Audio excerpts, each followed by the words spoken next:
بسم اللہ الرحمن الرحیم۔ شروع اللہ کا نام لے کر جو بڑا مہربان نہایت رحم والا ہے۔ ستارے کی قسم جب غائب ہونے لگے کہ تمہارے رفیق یعنی ہمارے نبی نہ رستہ بھولے ہیں نہ بھٹکے ہیں اور نہ یہ خواہش نفس سے کچھ بولتے ہیں۔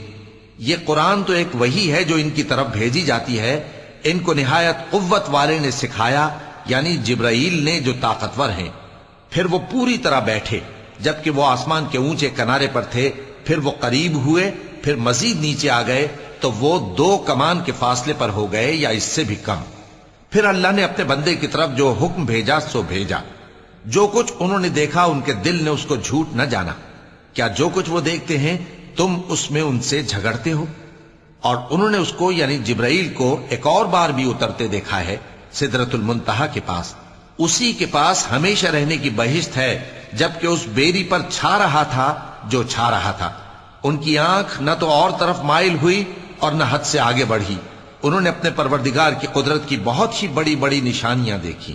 بھلا تم لوگوں نے لات اور عزا کو دیکھا اور تیسری مورتی یعنی منات کو؟ مشرکو، کیا تمہارے لیے تو بیٹے ہوں اور اللہ کے لیے بیٹیاں؟ یہ تو بہت ہی بے انصافی کی تقسیم ہوئی۔ وہ تو صرف نام ہی نام ہے جو تم نے اور تمہارے باپ دادا نے رکھ لیے ہیں، اللہ نے تو ان کی کوئی سند نازل نہیں کی۔ یہ لوگ محض خیال و گمان اور خواہشات نفس کے پیچھے چل رہے ہیں، حالانکہ ان کے پروردگار کی طرف سے ان کے پاس ہدایت آ چکی ہے۔ کیا جس چیز کی انسان آرزو کرتا ہے وہ اسے ضرور ملتی ہے؟ سو آخرت اور دنیا تو اللہ ہی کے ہاتھ میں ہے۔ اور آسمانوں میں بہت سے فرشتے ہیں جن کی سفارش کچھ بھی فائدہ نہیں دیتی مگر اس وقت کہ اللہ جس کے لیے چاہے اجازت بخشے اور سفارش پسند بھی کرے۔ جو لوگ آخرت پر ایمان نہیں لاتے وہ فرشتوں کو لڑکیوں کے نام سے موسوم کرتے ہیں، حالانکہ ان کو اس کی کچھ خبر نہیں۔ وہ صرف خیال و گمان پر چلتے ہیں، جبکہ خیال و گمان حق کے مقابلے میں کچھ کام نہیں آتا۔ تو جو ہماری یاد سے روگردانی کرے اور صرف دنیا ہی کی زندگی کا خواہاں ہو اس سے تم بھی منہ پھیر لو۔ ان کے علم کی یہی انتہا ہے۔ تمہارا پروردگار اس کو بھی خوب جانتا ہے جو اس کے رستے سے بھٹک گیا، اور اس سے بھی خوب واقف ہے جو رستے پر چلا۔ اور جو کچھ آسمانوں میں ہے اور جو کچھ زمین میں ہے سب اللہ ہی کا ہے، اور اس نے خلقت کو اس لیے پیدا کیا ہے کہ جن لوگوں نے برے کام کیے ان کو ان کے اعمال کا بدلہ دے، اور جنہوں نے نیکیاں کی ان کو نیک بدلہ دے۔ جو صغیرہ گناہوں کے سوا بڑے بڑے گناہوں اور بے حیائی کی باتوں سے اجتناب کرتے ہیں، بے شک تمہارا پروردگار بڑی بخشش والا ہے۔ وہ تم کو خوب جانتا ہے۔ جب اس نے تم کو مٹی سے پیدا کیا اور جب تم اپنی ماؤں کے پیٹ میں بچے تھے تو اپنے آپ کو پاک صاف نہ جتاؤ۔ جو پرہیزگار ہے وہ اس سے خوب واقف ہے۔ بھلا تم نے اس شخص کو دیکھا جس نے منہ پھیر لیا اور تھوڑا سا دیا پھر ہاتھ روک لیا؟ کیا اس کے پاس غیب کا علم ہے کہ وہ اسے دیکھ رہا ہے؟ کیا جو باتیں موسیٰ کے صحیفوں میں ہیں ان کی اس کو خبر نہیں پہنچی؟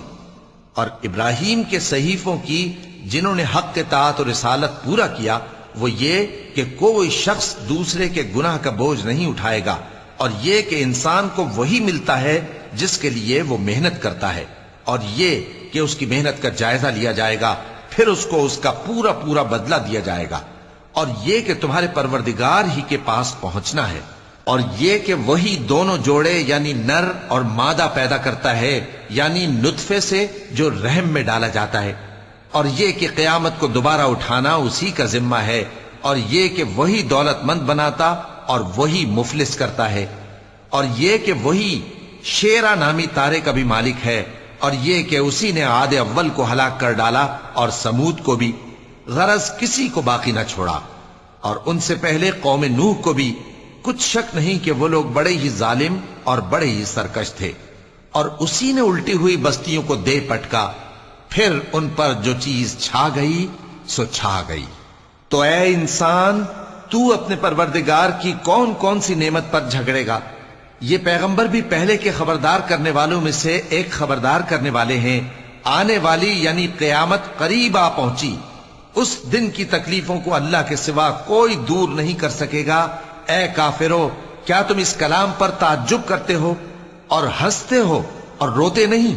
اور تم غفلت میں پڑے ہو تو اللہ کے آگے سجدہ کرو اور اسی کی عبادت کرو. چونکہ آیت سجدہ تلاوت کی گئی ہے لہذا سامعین پر سجدہ واجب ہے. صدق اللہ العظیم.